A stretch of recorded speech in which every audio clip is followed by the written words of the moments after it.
suite, parce que la suite, on va s'envoler pour l'Angleterre pour la suite, puisque en Angleterre, il y a quelque chose qui est assez intéressante qui se passe, intéressante, pas pour tout le monde, mais c'est évidemment ce duel entre la première et la deuxième place donc de Première Ligue qui se joue quand même entre Manchester City et Liverpool.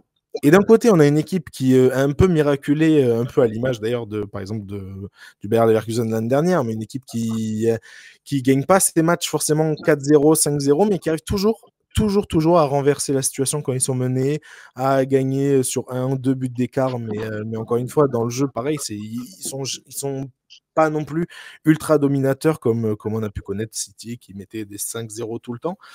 Et de l'autre, on a Manchester City on peut le dire, je pense, en crise. C'est la première fois depuis 2005-2006, je crois, que Manchester City enchaîne 5 défaites consécutives. Donc les 5 défaites, c'est Tottenham en EFL Cup, Bournemouth en Première Ligue, le Sporting en Ligue des Champions, Brighton en Première Ligue et là Tottenham en Première Ligue. Tottenham où ils ont perdu 4-0. 0-4. Oui, c'était à City. Hein. Voilà, donc Alitia, donc c'est un enchaînement horrible.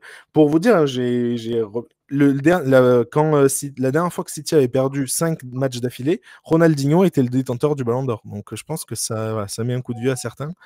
Et je pense qu'à l'époque, il y avait Sylvain Distin, non je crois. Il y avait Mika Richards. Papa Haaland aussi, je crois, dans cette équipe. Il y avait Mika Richards, pour ceux qui se rappellent. Ouais. Mika Richards, notamment. Non, mais voilà, ça faisait un bail qu'on n'avait pas vu City dans cette position-là. Donc voilà. Non, quand même pas, mais c'est vrai qu'ils sont. Ils jouaient les derniers rôles, hein, ils étaient. Ah non, mais bien sûr. Ils étaient au bord des pots de bilan financiers, ça avait été repris par un milliardaire thaïlandais, puis avant d'être repris par Abu Dhabi. C'est ça, oui. Ça a été très mal financièrement. Voilà, du coup, voilà. Donc sur cette saison, c'est vrai qu'ils sont compliqués, mais même avec cet enchaînement de mauvais résultats, c'est dire, il reste deuxième pour l'instant de Première Ligue, alors que Liverpool, du coup, est premier. Donc pourquoi ce petit débat-là Enfin, en vrai, il n'y a pas vraiment de débat pour le coup, mais c'est que la semaine prochaine, donc dimanche prochain, si je ne me trompe pas, à 17h30, j'ai pas envie de dire de bêtises, du coup, je vais reprendre mon petit truc, mais il me semble que c'est ça. Non, 17h, pardon, 17h. Dimanche prochain, 17h, on a un match très très costaud. On a un match entre Liverpool et Manchester City à Liverpool.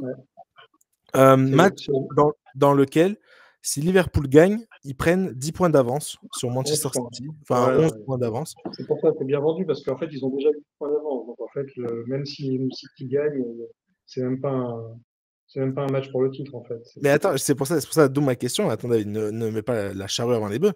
David, est-ce que la semaine prochaine, Liverpool joue le titre de Première Ligue? Quasiment, ouais. 11 points, tu peux pas remonter 11 points en Première Ligue, hein, c'est pas possible. Pour toi, si Liverpool gagne la semaine prochaine, il n'y a pas de sûr dans le foot, mais franchement, c'est un pas et demi vers le titre.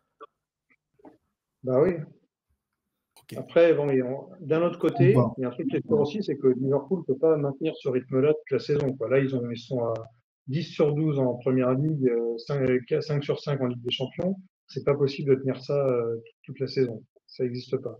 Ils vont avoir un coup de moyen à un moment donné. Mais bon, là, le problème, c'est que s'il y a 11 points, ça veut dire 4 matchs, tu vois. Donc 4 matchs, ils ne vont pas faire 4 défaites d'affilée, ils ne vont pas laisser Manchester City revenir. En tout cas, voilà, très important. Et même question, du coup, sans revenir sur d'autres choses. D'abord, juste répondre à cette question. Nico, est-ce que ça joue? Est-ce que c'est le match du titre la semaine prochaine? Moi, je pense pas au match du titre, mais le match qui va écarter peut-être City de la lutte. Parce que selon les dynamiques, oui, Liverpool peut augmenter son avance. Mais après, il faudra évidemment tenir le rythme. Mais pour moi, c'est pas aujourd'hui. La question, c'est de savoir est-ce que City peut rester dans la roue de Liverpool éventuellement? Parce que pour moi, le rival le plus dangereux, si Liverpool bat City, ce sera plutôt Chelsea et Arsenal. Très bien. Ok, on pas oublié du coup que donc pourquoi je vous pose cette question aussi, c'est parce que voilà, il y a forcément un match, il y a forcément des matchs, on va dire dans la semaine. Les deux équipes jouent la Ligue des Champions, évidemment, que ce soit Liverpool d'un côté ou Manchester City de l'autre. Manchester City joue Feyenoord, là où Liverpool reçoit le Real Madrid. Est-ce que le match de la semaine, on va dire, peut jouer, David, en faveur de l'une ou de l'autre équipe? Qu'est-ce que tu en penses? Ouais, ça peut relancer City, ouais. Parce que City, on ne sait pas trop ce qui arrive. Ça ressemble beaucoup à un problème mental quand même, parce qu'ils ne se sont pas effondrés d'un seul coup, cette équipe de génie. Alors évidemment, Rodri est blessé, hein. Ça, on l'a déjà dit et répété, mais bon, de là à avoir ce niveau-là, de se faire cartonner 4-0 à domicile par Tottenham, c'est incroyable. Donc ça peut relancer City, qui peut relever la tête, gagner contre Feyenoord, et puis si Liverpool perd contre Real Madrid, ben ouais, ça peut renverser un peu la vapeur dans les têtes. Maintenant, je te dis, le problème, il est comptable, quoi. Il y a déjà 8 points d'avance sur Liverpool en première ligne. Donc c'est très, très compliqué de remonter un tel écart dans un championnat aussi relevé que la première ligne. Okay. On a beaucoup parlé de cet écart-là. Rappelle par exemple que il y a 2 saisons, c'était Arsenal qui était dans le siège de Liverpool. Arsenal avait 10 points d'avance sur Manchester City à Noël, si je ne me trompe pas, juste avant le Boxing Day, je crois. Et c'est le Boxing Day qui avait presque renversé la tendance et où Manchester City était passé devant, non, avait grappillé des points et puis petit à petit, au fil des saisons, bref, ils ont fini par la remporter. Celle d'il y a 2 saisons, pas la saison dernière. La saison dernière, elle était quand même moins disputée, la première ligue, mais il y a 2 saisons. Ce qui peut se passer, parce que tu le disais en intro, c'est que Liverpool, il y a plein de matchs qui gagnent à l'arrache cette saison. Donc ce qui peut se passer, c'est qu'à un moment donné, tous ces matchs qui gagnent à l'arrache, ils les perdent pendant 1 mois, 2 mois. Ça peut arriver. Ça fait un espèce de momentum de variance négative. Et que d'un seul coup, la pièce, elle tombe du mauvais côté à chaque fois, pendant 1 mois ou 2, ça peut arriver. Donc oui, ça peut se retourner. Mais maintenant, bon, 8 points, si ça monte à 11 points le week-end prochain, 11 points, enfin, tout est possible, ça reste du football, mais enfin, il faudrait vraiment une conjonction d'événements, quand même, un alignement de planètes très particulier pour que Liverpool ne soit pas changé. Ok, très bien. Et du coup, Nico, est-ce que tu voulais rajouter quelque chose? Parce que j'avais un autre petit débat pour la suite, un peu différent, mais qui, je pense, peut être intéressant, il peut intéresser pas mal de gens. Donc, je voulais juste dire que Manchester City reçoit Feyenoord. Je pense que c'est pas. Alors, Feyenoord n'est pas un grand d'Europe, mais je pense que c'est une équipe qui peut les gêner. Et, attention à Feyenoord, bien sûr. Voilà, c'est une équipe qui quand même, qui a fait quand même quelques bons matchs. C'est juste pour dire, moi je les ai vus jouer plusieurs fois en Ligue des Champions, notamment ils ont joué contre le Benfica, donc c'est pour ça ça m'a intéressé de voir ce que ça donnait. Ils ont battu le Benfica d'ailleurs, match assez tranquille pour eux, hein. Ils ont battu sans trop de problèmes le Benfica, donc c'est une très belle équipe et c'est une équipe qui presse très bien et qui n'a pas peur entre guillemets d'avoir le ballon.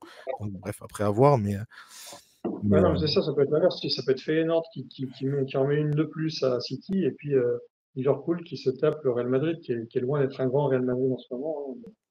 On voit week-end après week-end, c'est laborieux. Voilà, parce que ça peut être un maintien de la confiance des Reds.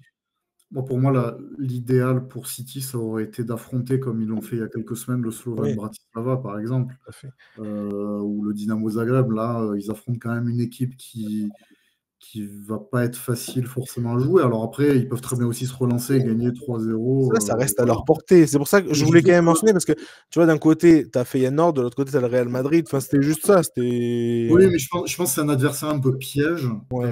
Et que c'est le genre de match en Ligue des Champions, on sait que voilà, faut être mentalement à 100%. Si les joueurs ne sont pas à 100%, ils peuvent très bien être mis en difficulté par cette équipe de Feyenoord, qui fait un bon début de saison et qui en a embêté plus d'un, notamment Benfica, donc qui est une bonne équipe. Donc ça va être intéressant à voir. Et voilà, City devra quand même